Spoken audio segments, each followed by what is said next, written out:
ನಮಸ್ಕಾರ ಸ್ನೇಹಿತರೆ, welcome back to my channel. Bigg Boss ಕಡೆಯಿಂದ ಈಗ ಒಂದು ಹೊಸ ಪ್ರೋಮೋ ಬಿಡುಗಡೆ ಆಗಿದೆ.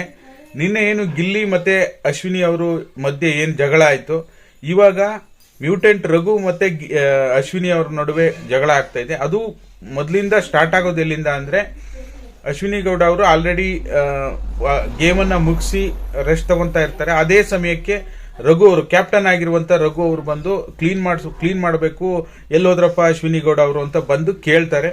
ಸ್ವಲ್ಪ ಟೈಮ್ ಕೊಡಿ ನನಗೆ ಅಂತ ಹೇಳಿ ಅಶ್ವಿನಿ ಗೌಡ ಅವರು ಕೇಳ್ತಾರೆ. ಅವಾಗ ನೀವು ಎಷ್ಟು ಟೈಮ್ ಕೊಡೋದು, ನಾನು ಎಷ್ಟು ರೆಸ್ಪೆಕ್ಟ್ ಕೊಟ್ಟರು ನೀವು ಮಾಡ್ತಾ ಇಲ್ಲ ಅಂತ ಹೇಳಿ ರಘು ಅವರು ವಾಯ್ಸ್ ಅನ್ನ ರೈಸ್ ಮಾಡ್ತಾರೆ.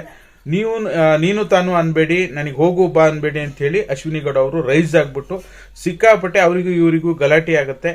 ಅದಾದ ನಂತರ ಅಶ್ವಿನಿ ಗೌಡ ಅವರು, ನಾನು ಮನೆಯಿಂದ ಹೊರಗಡೆ ಹೋಗ್ತೀನಿ, ಬಾಗಲ್ ತೆಗಿರಿ ಬಿಗ್ ಬಾಸ್ ಅಂತ ಹೇಳಿ ಹೇಳ್ತಾರೆ. ಈ ರೀತಿ ಘಟನೆಗಳು ಬಿಗ್ ಬಾಸ್ ಅಲ್ಲಿ ಸಾಕಷ್ಟು ಬಾರಿ ಆಗಿದೆ. ಬಟ್ ಆದ್ರೆ ನೀವು ಒಂದನ್ನ ಗಮನಿಸಬೇಕು ಅಂದ್ರೆ, ಬಿಗ್ ಬಾಸ್ ಮನೆಯಲ್ಲಿ ಅಶ್ವಿನಿ ಗೌಡ ಅವರು ಬೇರೆಯವ್ರ ಜೊತೆಗೆ ಏನ್ ಜಗಳ ಆಡ್ತಾರೆ, ಗಿಲ್ಲಿ ಆಗಿರ್ಬೋದು, ರಕ್ಷಿತಾ ಆಗಿರ್ಬೋದು, ಅಥವಾ ರಘು ಅವ್ರ ಜೊತೆ ಆಗಿರ್ಬೋದು, ಬಟ್ ಆದ್ರೆ ಅವರು ಬೇರೆಯವರಿಂದ ರೆಸ್ಪೆಕ್ಟ್ ಅನ್ನ ಎಕ್ಸ್ಪೆಕ್ಟ್ ಮಾಡ್ತಾರೆ. ಬಟ್ ಆದ್ರೆ ಅವರು ಜಗಳ ಆಡುವಾಗ, ಈಗ ಗಿಲ್ಲಿ ಜೊತೆ ಜಗಳ ಆಡುವಾಗ ಗಿಲ್ಲಿದು ಸರಿ ಅಂತ ನಾವು ಹೇಳ್ತಾ ಇಲ್ಲ, ಗಿಲ್ಲಿ ಅವ್ರದ್ದು ತಪ್ಪಿರ್ಬೋದು, ಇಲ್ಲ ಓಕೆನಾ, ರಘು ಅವ್ರದ್ದು ತಪ್ಪಿರ್ಬೋದು. ಬಟ್ ಆದ್ರೆ ರಘು ಅವರು ಯಾವುದೇ ಕಾರಣಕ್ಕೂ ಸಡನ್ ಆಗಿ ಅವರು ಸಿಟ್ ಮಾಡ್ಕೊಳ್ಳಲ್ಲ. ಅವರಿಗೆ ಸಿಕ್ಕಾಪಟ್ಟೆ ತಾಳ್ಮೆ ಇದೆ.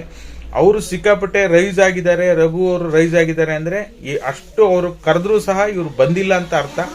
ಬಟ್ ಅಶ್ವಿನಿ ಗೌಡ ಅವ್ರದ್ದು ಮೇಜರ್ ಫಾಲ್ಟ್ ಏನಪ್ಪಾ ಅಂದ್ರೆ, ಇವ್ರು ಮಾತ್ರ ಯಾರಿಗೂ ರೆಸ್ಪೆಕ್ಟ್ ಕೊಡದೇ ಇದ್ರೆ ನಡೆಯುತ್ತೆ, ಬಟ್ ಬೇರೆಯವರಿಂದ ಎಕ್ಸ್ಪೆಕ್ಟ್ ಜಾಸ್ತಿ ಮಾಡ್ತಾ ಇದ್ದಾರೆ ಅಂತ ಅನಿಸ್ತಾ ಇದೆ. ಹಾಗಾಗಿ ಇದೇ ಎಲ್ಲೋ ಒಂದ್ ಕಡೆ ಅವ್ರಿಗೆ ಮುಳ್ಳಾಗ್ತಾ ಇದೆ. ನೀವು ಅನ್ಬಾರ್ದು, ಬೆರಳು ತೋರಿಸಬಾರ್ದು, ಹೋಗು ಬಾ ಅನ್ನೋ ಅಂತ ಏಕವಚನದಲ್ಲಿ ಮಾತಾಡಬಾರ್ದು ಅಂತ ಹೇಳ್ತಾರೆ. ಬಟ್ ಆದ್ರೆ ಇವರು ಕೂಡ ಬೇರೆಯವರಿಗೆ ರೆಸ್ಪೆಕ್ಟ್ ಅನ್ನ ಕೊಟ್ರೆ ಖಂಡಿತವಾಗ್ಲೂ ಇದು ಒಳ್ಳೇದು ಅಂತ ಹೇಳುತ್ತೆ. ಇವ್ರು ರೆಸ್ಪೆಕ್ಟ್ ಕೊಟ್ಟಾಗ, ಈಗ ಕಿಚ್ಚ ಸುದೀಪ್ ಅವರು ಅಂತ ಒಬ್ಬ ಗ್ರೇಟ್ ವ್ಯಕ್ತಿ ಆಗಿದ್ರು ಸಹ ಪ್ರತಿಯೊಬ್ಬ ಸ್ಪರ್ಧಿಗೂ ಸಹ ನೀವು ಹೋಗಿ ಬನ್ನಿ ಅಂತಾನೆ ಅವರು ಉಚ್ಚಾರ ಮಾಡ್ತಾರೆ, ಏಕವಚನ ಬಳಸೋದಿಲ್ಲ, ಓಕೆನಾ.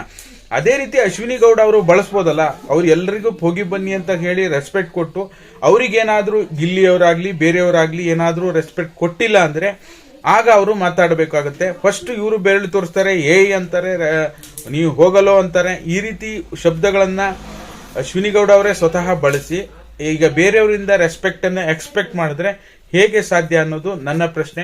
ನಿಮ್ಗೇನ್ ಅನ್ಸುತ್ತೆ? ನಿಮ್ಮ ಅಭಿಪ್ರಾಯವನ್ನ ಕಮೆಂಟ್ ಮಾಡೋ ಮೂಲಕ ತಿಳಿಸಿ. ನಿನ್ನೆ ಎಪಿಸೋಡ್ ಬಗ್ಗೆ ಮಾತಾಡಬೇಕು ಅಂದ್ರೆ, ಗಿಲ್ಲಿ ಅವರ ಟೀಮು ಮತ್ತೆ ಅಶ್ವಿನಿ ಗೌಡ ಅವರ ಟೀಮು ಎರಡು ಟೀಮ್ ಆಗಿರುತ್ತೆ. ಕ್ಯಾಪ್ಟನ್ಸಿ ಟಾಸ್ಕ್ಗೆ ಆಯ್ಕೆ ಆಗ್ಲಿಕ್ಕೆ ಸರಣಿ ಟಾಸ್ಕ್ ಗಳನ್ನ ಬಿಗ್ ಬಾಸ್ ಕೊಡ್ತಾ ಹೋಗ್ತಾರೆ.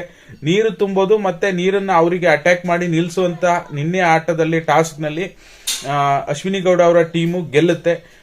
ಬಟ್ ಎಲ್ಲೋ ಒಂದ್ ಕಡೆ ಮ್ಯೂಟೆಂಟ್ ರಘು ಅವರು ಮತ್ತೆ ಸೂರಜ್ ಅವರು ನೀರನ್ನ ಹಿಡ್ಕೊಂಡು ನಿಂತಿರ್ತಾರೆ. ಅದೆಲ್ಲೋ ಒಂದ್ ಕಡೆ ಸೂರಜ್ ಅವರು, ರಘು ಅವರು ಕಂಫರ್ಟ್ ಆಗಿದ್ರು ಸಹ ಸೂರಜ್ ಅವರಿಗೆ ಆ ಒಂದು ನೀರಿನ ಟ್ಯಾಂಕ್ ಅನ್ನು ಹೊತ್ಕೊಂಡು ನಿಲ್ಲಿಕ್ಕೆ ಆಗೋದಿಲ್ಲ. ಹಾಗಾಗಿ ಡ್ರಾಪ್ ಔಟ್ ಮಾಡ್ತಾರೆ. ಬಟ್ ಆದ್ರೆ ಖಂಡಿತವಾಗ್ಲೂ ಒಳ್ಳೆ ಎಫರ್ಟ್. ಬಟ್ ಆದ್ರೆ ಆಟನ ಆಡೋದನ್ನೇ ಸ್ವಲ್ಪ ಮಿಸ್ಟೇಕ್ ಮಾಡ್ಕೊಂಡ್ರು. ಯಾಕೆಂದ್ರೆ ಆ ಡ್ರಮ್ ಅನ್ನ ಕ್ರಾಸ್ ಮಾಡ್ಕೊಂಡಿದ್ದು ತಪ್ಪು ಅಂತ ಮೇಲ್ನೋಟಕ್ಕೆ ಅನಿಸ್ತಾ ಇತ್ತು. ನೀರ್ ಹಾಕೋರಿಗೂ ತುಂಬೋರಿಗೂ ಸಹ ಕಷ್ಟ ಆಗ್ತಾ ಇತ್ತು ಅಂತ ಹೇಳ್ಬೋದು. ಬಟ್ ಎನಿವೇ, ಬಟ್ ಇದೆಲ್ಲ ಒಂದು ಗೇಮ್ ಶೋ. ಇವ್ರ ತಪ್ಪು ಇವ್ರ ಸರಿ ಅನ್ನೋದಕ್ಕಿಂತ, ಬಟ್ ಆದ್ರೆ ಬೇರೆಯವರಿಗೆ ಬೇರೆಯವರಿಂದ ರೆಸ್ಪೆಕ್ಟ್ ಅನ್ನ ಎಕ್ಸ್ಪೆಕ್ಟ್ ಮಾಡೋದಕ್ಕಿಂತ ಮೊದಲು ಅವರಿಗೆ ನಾವು ರೆಸ್ಪೆಕ್ಟ್ ಅನ್ನ ಕೊಟ್ಬಿಟ್ಟು ಎಕ್ಸ್ಪೆಕ್ಟ್ ಮಾಡಬೇಕು ಅನ್ನೋದು ನನ್ನ ಅಭಿಪ್ರಾಯ. ನಿಮ್ಗೇನ್ ಅನ್ಸುತ್ತೆ ಕಮೆಂಟ್ ಮಾಡುವ ಮೂಲಕ ತಿಳಿಸಿ.